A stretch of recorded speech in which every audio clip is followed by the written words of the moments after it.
என்னுடைய மாமனுக்கு தேக்குமர தேகமடி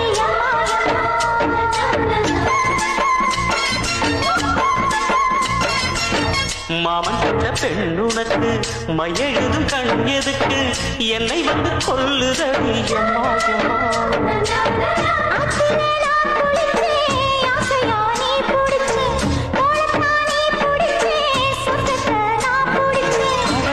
ஒரு அங்குலம் அங்குலமாக நீ ஆசையை நுட்பங்கள் போட அதை என்னென்ன சொல்லுவேன் எப்படி சொல்லுவேன் நானே வணக்கும் சந்தனமே குங்குமமே நில்லடியோ இடிக்கும் செந்தமிழில் சந்த ஒன்று சொல்லடியோ